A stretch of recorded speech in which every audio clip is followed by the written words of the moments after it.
Guruppiin siigaltee fannoo jaaniin tun guruppiin siigaltee googaraati jechuudha. Googaraa jechuun warra siigaltee dandeettii lolaa hin qabne warra siigaltee Oromoo dura dhaabbachuu hin dandeenye saba Oromoo bakka humna hin qabne ganda beelti faan jirtu nama keenya siigaltee bakka waraanni bilisummaa Oromoon jirra laallatanii jirti ummata keenya mana irra gubaa jiran jechuudha. Ka'umsa waan kanaa ilaallu fannoon tun humna siigaltee mootummaa federaalaatiin ijaaramte tan ispeeshaalii ummata Oromoo balleessuudhaaf dhaabbatte tan lafa Oromoo saamuudhaaf qindeessanii qopheessanii bocanii lafa kaan jechuudha waan biraatii miti. Fannoon ummata akkasiiti. Fannoo jechuun tan siigaltee bilisiginnaa Oromiyaa yookaan PP tana siigaltee akka udaanii jibbitu. Tan PP tana siigaltee innaa tuffachuu keessa nam tokko hin jiru jechuudha. Saba tokkollee akka PP Oromiyaa tuffatanitti fannoon Amaaraa dhugaa dubbachuudhaaf naannoo takkallee hin tuffatan jechuudha. Dhugaa dubbanne. Namni isaan jibbanii fi namni balleessuu barbaadan PP Oromiyaa warra mootummaa naannoo Oromiyaatiin jennuun tana warra siigaltee ummata kanaaf sagalee hin taane warra Oromoon duutuus caal jedhu warra Oromoon ajjeefamtuus caal jedhu warra siigaltee guyyaa tokkollee ummata Oromoo kana bulchinaa saba kana bulchinaa jaanii qoma dhaawatanii rakkoo ummata Oromoo furuudhaaf ummata hin dalagin yookaan ummata hin furin rakkoo ummata Oromoo kana siigaltee ummata kana hedduu tuffatti fannoon dhugaa dubbachuudhaaf hedduu tuffatti. Kun qaanyii guddaa. Qaanyii guddaa. Wanni PP Oromiyaa jennuun tun taappellaa Oromummaa siigaltee duudarra maxxanfatanii deeman malee keessoon isaanii siigaltee yoo keessuu isaanii taappellaa duuda isaanii kan Oromoo fi mootummaa naannoo Oromiyaa jirusan yoo siigaltee san solleessan nafxanyummaatu keessaan ba'a. Taappellaan isaan duuda maxxanfatanii mootummaa naannoo Oromiyaatii fi uummata Oromoo bakka buuna jaanii deeman kun taappellaa isaanii san duuda isaaniirra jiru san yoo hiite nafxanyummaa fi yookaan fannummaatu keessaa ba'a. Because silaa uummata Oromoo bakka bu'anii arraan tana siigaltee uummata keenya Wallagga keessatti warra guduroo Wallagga keessatti akka malee siigaltee jenosaayidii gaggeessaa jiran uummanni Oromoo buqqa'aa jira jechuudha. Manni Oromoo 200 ol gubachaa jira gubatee jira uummanni keenya buqqa'aa jira. Kanaaf mootummaadhaa tumme mootummaan jiru akka hiyyatti waan siigaltee qaanyiidha akka malee qaanyii mootummaa siigaltee Amaarree yookaan fannoon Amaaraa tuffattee uummata Oromoo tuffachiisuu barbaadan garuu uummanni Oromoo fannoo Amaaraatiin siigaltee tan siigaltee tana caaltuu dhuftee uummanni Oromoo akka ofirraa dhorku abdiin qaba jechuudha. Abdiin qaba. Garuu Wallagga keessatti ummata keenya alaan buqqaasaa jiran Horroo Guduruu Wallagga keessatti ummata keenya fixaa jiran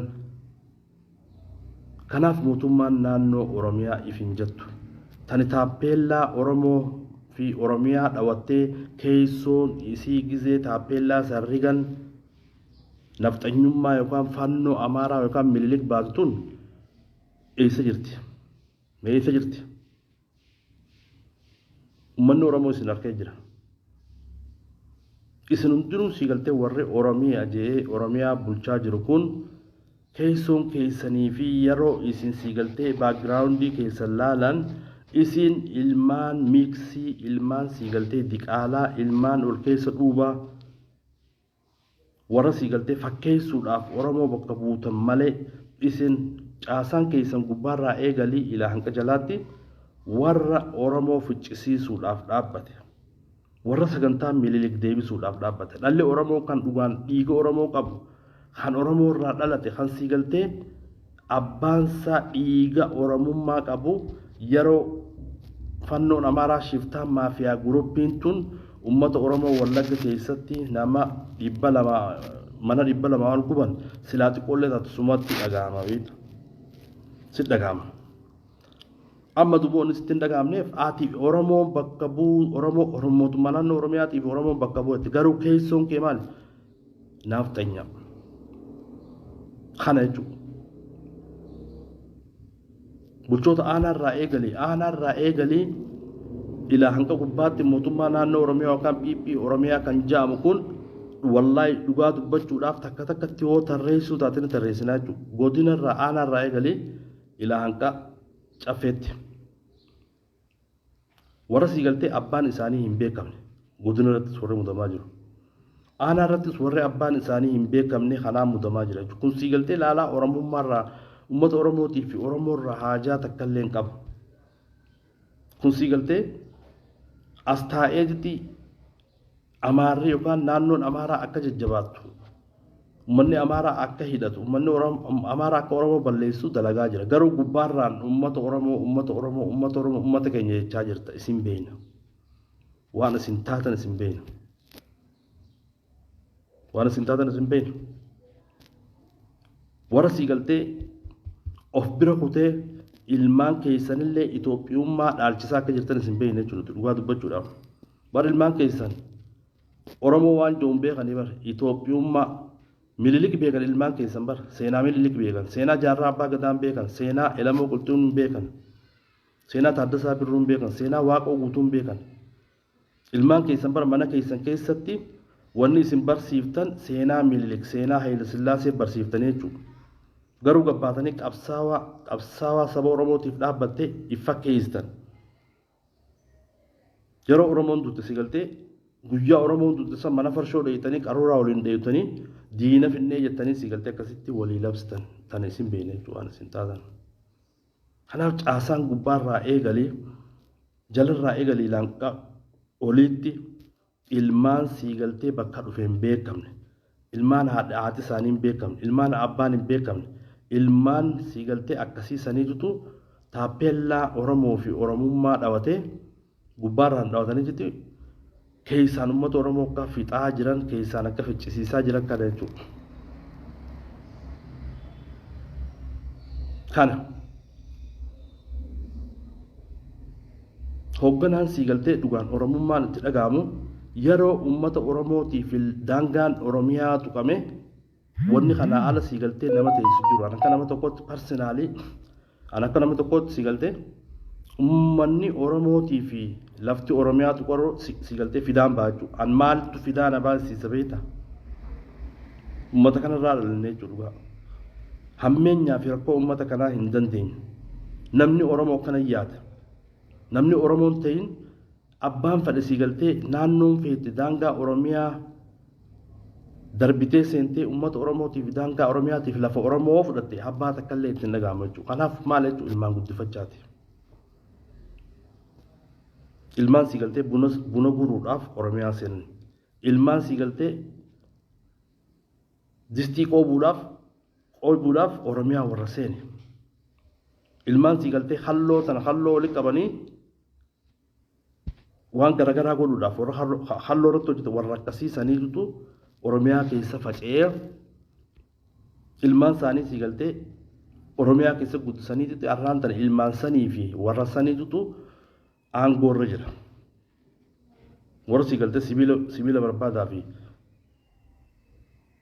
kophee cicciramtuu barbaadaaf Oromiyaa keessa dhufee jirtu ilmaan siigaltee Oromiyaa keessa dhalee naftanyoota jechuudha. Warra kanaatutu Oromiyaa bulchaa jira. Ilmaan warra kanaatutu caasaa gubbaarraa eegalee ilaanqa jalaatti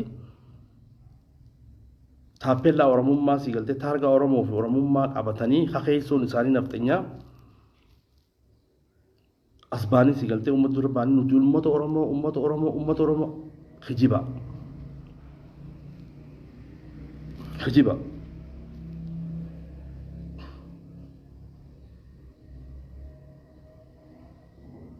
Kanaaf haalli siigaltee amma adeemamaa jiru waan akka malee siigaltee nama dhukkubsu. Mootummaan Oromiyaa wanni jaamutuun akkan jirre uummanni keenya jala muree beekuu qabaa beekee jiraas yeroo uummanni keenya buqqa'u. Mee fakkeenya Utina Shaabaa aanaa Fantaallee amma bakka dheengadda siigaltee uummanni milishaan 26 itti irraa buqqaate milishaa 26 itti ajjeesan san arraan tana maaltu jira?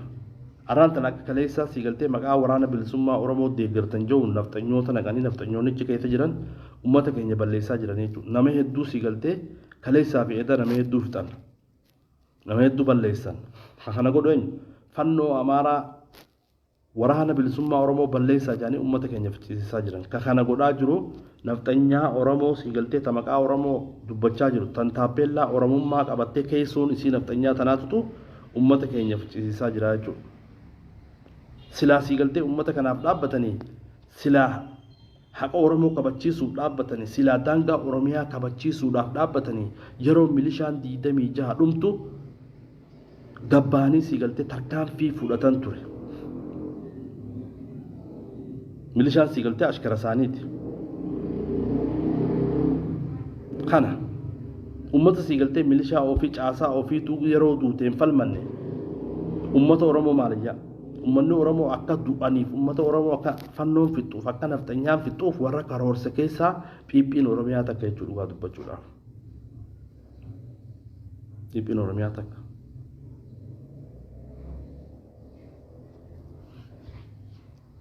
waan ajaa'ibaati jechuu dhugaa dubbachuudhaaf ummatuma akkamiittuu siigaltee rabbiin oromoo irra fidee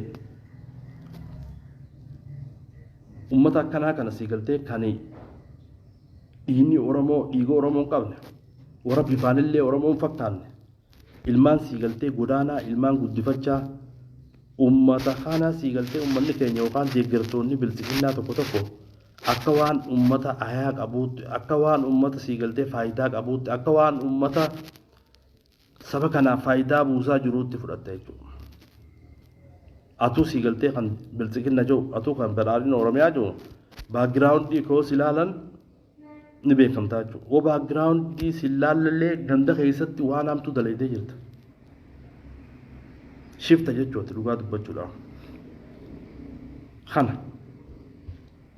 kanaaf yeroo ummanni keenya wallagga kana keessa bara horra guduroo wallaggaa keessa ummanni baqatanii jirti beelti ummata waxalaa jirti ummata fixaa jirti beelti qawween fannoo amaaraa ummata fixaa jirti mee mootummaan naannoo oromiyaa mee oppidoon mee warri taappellaa oromoo fi oromummaa qabatee ummata keenya misooma maarree oromoo oromiyaa misoomsu oromiyaa qamadii haadha keetti si haadha orku afaan qamadii goote warra afaan boqqolloo kanaaf mootummaa dhufaa dabraa keessatti kan ummata oromoo gabroomsaa jiru kan ummata oromoo diinaaf kannaa jiru eenyu akka taate siigaltee ni beeynaa jechuudha dhugaa dubbachuudhaaf isinuma warra siigaltee amma jiru kana kaleessa warri afaan mimmi'eeffatee warri ijoollee oromootii fi qeeroo oromoo ficcisiisaa ture warruma arra siigaltee aangoo qabu kana aanaarraa eegali laanqa caffeetti warri Tigiree tana deennati Tigireetiif nama kannaa ture warri siigaltee godinaa fi aanaarraa fuutanii deennatiif nu kannaa turtan warra siigaltee arra godinarra jirtan especially mee alaalu harargee baarratti alaalu wanni amma siigaltee harargee bulchaa jirtu caasaan aanaarraa eegali hundinuu wanni harargee bulchaa jirtu caasaa kadiir itti gaafatamaa humna tikaa harargee irratti isa jechuudha kadiir naasir kan jedhamu kadiir siigaltee dhalootaan arsiidha sabaan Tigiree warra kanaatu siigaltee arraan tanaas caasaa kadiireetutu caasaa deennatii ummata kaleen ummata oromoo fixaa ture caasaa kaleessa siigaltee tarkaanfii garagaraa maqaa warra adda bilisummaa oromootti nurra fudhachaa ture warra kanaatu arraan tana siigaltee harargee bulchaa jira especially baa bulchaa jira warra kaleessa yuunivarsiitii keessatti qindeessaa yuunivarsiitii jaamee ijoollee oromoo yuunivarsiitii irraa ariisisaa tureetu arraan tana siigaltee harargee baarratti kaabineedha jechuudha dhugaa dubbachuudhaaf